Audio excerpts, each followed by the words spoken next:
Sahabat, apakah kamu pernah merasa waktu adalah musuh terbesar kamu? Waktu 24 jam yang ada selalu terasa kurang. Atau apakah kamu pernah merasa hari-hari kamu begitu terburu-buru, dipenuhi dengan tugas-tugas yang mendesak, dan merasa seperti waktu terus berlari begitu cepat? Sampai kamu bertanya dalam hati, apakah hidup saya ini harus selalu dikejar-kejar waktu? Nah, di video ini saya akan memberi kamu perspektif yang akan mengubah cara kamu memandang waktu. Kita akan membahas sebuah konsep yang mungkin terdengar kontradiktif, membuang waktu untuk mendapatkan waktu. Selamat datang sahabat di channel Sukses Bahagia bersama Lesmana. Sahabat, kita semua tahu bahwa hidup ini singkat. Waktu yang diberikan kepada kita hanya 24 jam sehari. Namun, mari kita lihat kenyataan yang sering dialami banyak orang, mungkin juga kamu. Banyak orang yang bekerja keras, yang selalu sibuk dengan pekerjaan, sampai mereka tidak pernah punya waktu untuk keluarga atau hobi yang dicintai. Hari demi hari berlalu, dan mereka menyadari bahwa mereka telah melewatkan momen-momen berharga bersama orang-orang yang mereka cintai. Mereka merasa terjebak dalam siklus kehidupan yang tidak memuaskan. Kesuksesan dan kebahagiaan yang mereka dambakan tidak kunjung tercapai. Sekarang, mari kita kenali konsep membuang waktu untuk mendapatkan waktu.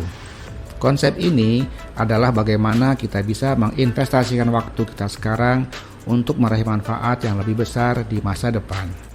Coba bayangkan situasi saat pekerjaan dan tanggung jawab lainnya menumpuk. Kita mungkin merasa terlalu sibuk untuk beristirahat, apalagi menjalankan hobi kita. Nah, inilah saat yang tepat untuk memahami, membuang waktu untuk mendapatkan waktu. Jadi, membuang waktu di sini sebenarnya adalah investasi waktu. Caranya adalah dengan mengambil waktu sejenak untuk merencanakan penggunaan waktu kita dengan efektif.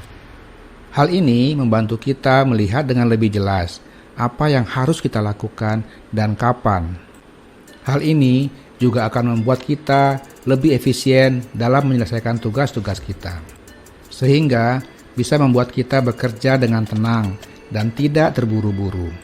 Dengan demikian, kamu akan memiliki kendali lebih besar atas waktu kamu.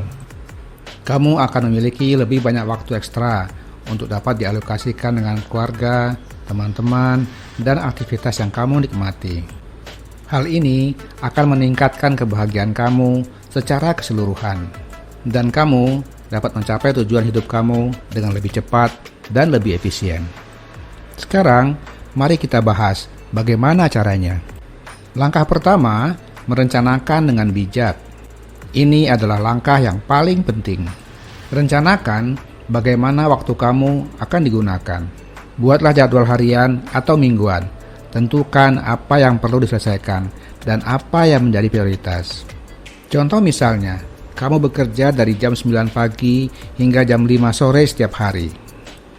Saat pagi hari, daripada langsung masuk ke tumpukan pekerjaan, luangkan waktu sekitar 15 menit untuk merencanakan apa yang harus kamu selesaikan hari itu. Langkah kedua, susun prioritas. Setelah kamu merencanakan, langkah berikutnya adalah menentukan tugas mana yang harus diselesaikan lebih dulu. Prioritaskan tugas berdasarkan urgensi dan pentingnya. Hal ini membantu kamu fokus pada tugas-tugas yang paling berdampak. Langkah ketiga, menghindari gangguan. Untuk memaksimalkan waktu yang kamu miliki, penting untuk menghindari gangguan. Ini bisa berarti mematikan notifikasi pada ponsel atau komputer kamu, atau menciptakan lingkungan kerja yang tenang. Contoh misalnya, selama jam kerja, kamu mungkin sering tergoda untuk memeriksa media sosial atau mengobrol dengan teman sekerja. Cobalah untuk membatasi gangguan ini dengan menentukan waktu khusus untuk istirahat dan bersosialisasi. Langkah keempat, manfaatkan teknologi. Teknologi dapat menjadi alat yang berguna untuk mengelola waktu. Gunakan alat-alat dan aplikasi yang memungkinkan kamu untuk mengelola waktu dengan lebih baik. Misalnya Google Calendar, Evernote, Microsoft To Do, atau aplikasi lainnya yang bisa membantu kamu mengelola waktu dengan efisien. Langkah kelima, delegasi, dan kolaborasi. Jika ada tugas yang dapat dilakukan oleh orang lain atau melalui kerjasama, pertimbangkan untuk delegasi atau kolaborasi. Hal ini bisa menghemat waktu kamu dan memungkinkan lebih banyak tugas diselesaikan dengan cepat.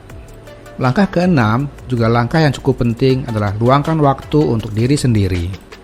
Ini adalah langkah yang sering diabaikan, tapi sangat penting. Pastikan kamu juga mengalokasikan waktu untuk diri sendiri.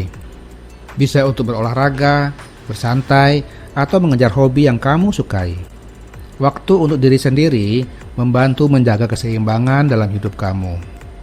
Dan juga untuk menghindari kelelahan. Dengan tubuh yang lebih segar, kamu akan lebih produktif dan efisien. Langkah terakhir, evaluasi dan pelajari.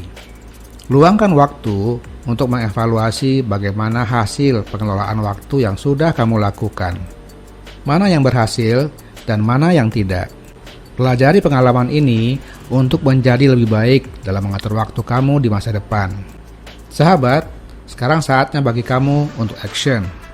Mulailah merencanakan waktu kamu secara bijaksana.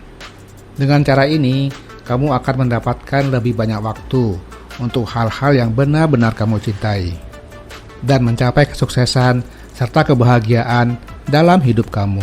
Terima kasih sahabat telah menonton video ini. Semoga bermanfaat. Jangan lupa untuk subscribe, like, dan komen. Sampai jumpa di video berikutnya. Salam sukses dan bahagia.